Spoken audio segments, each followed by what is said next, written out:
پاکستان کا ترانہ پڑھتے ان بچوں کی اکثریت کی پیدائش امریکی سرزمین پر ہوئی ہے، لیکن ان کے والدین کی اپنے اصل سے جڑے رہنے کی خواہش کا تقاضا ہے کہ وہ اپنی مادری زبان سیکھیں۔ اس خواہش کو پورا کرنے کے لیے کچھ پاکستانی نوجوانوں نے سن 2012 میں ہیوسٹن شہر میں انڈس آرٹ اینڈ کلچر کی بنیاد رکھی۔ کیا بنایا ہم دیکھتے ہیں۔ اس وقت ہماری آرگنائزیشن سے تقریباً 450 کے قریب بچے پڑھ چکے ہیں اردو، اور ہیوسٹن کے تقریباً 6 سے 7 مختلف علاقوں میں ہماری کلاسز پڑھائی جاتی ہیں، جو کہ پاپولیشن سینٹرز ہیں، میجر پاپولیشن سینٹرز، اور اس کے علاوہ کچھ پرائیویٹ اسکولز میں بھی ہماری جو ٹیچرز ہیں وہ اردو کو as a after school program پڑھاتے ہیں۔ یہاں اردو زبان سیکھنے آنے والے بچوں کی اکثریت تھوڑی بہت اردو سمجھ تو سکتی ہے، مگر بول اور لکھ پڑھ نہیں پاتی۔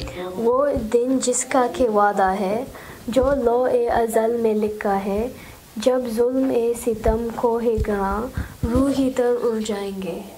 مجھے اردو سے بہت شوق سے سیکھ رہی ہوں، اور نانی اور دادی سے بات کر رہی ہوں، اور میں لکھنے اور پڑھنے آئے ہیں تھوڑی سی ہوں۔ میں اردو کلاس آ گیا اردو کی سیکھنے، اور میں اردو سمجھتی، اردو مشکل ہے۔ مجھے اردو سیکھنی ہے کیونکہ میری پوری فیملی اردو بولتی ہے، اور میں نے ان کے ساتھ اردو ہی بولنی ہے۔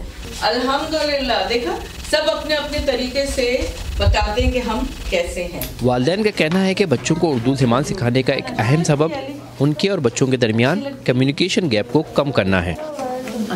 اردو اس لیے سکھانا چاہ رہے ہیں تاکہ وہ لنک رہے ہمارے کلچر سے، ہمارے ٹریڈیشن سے، اور وہ جب ایک دفعہ جب کھو جائے گا تو پھر بس وہ رہ جائے گا، پھر جو ہے نا وہ واپس لانا بہت مشکل ہے۔ چاند رات، شاباش، کون کون چاند رات جاتا ہے عید بازار؟ مادری زبان سکھا کر ان بچوں کے والدین کو امید ہے کہ ان کا رشتہ اپنی ثقافت اور اصل سے جڑا رہے گا۔ Aamir Ahmed Khan, voice of America, Texas.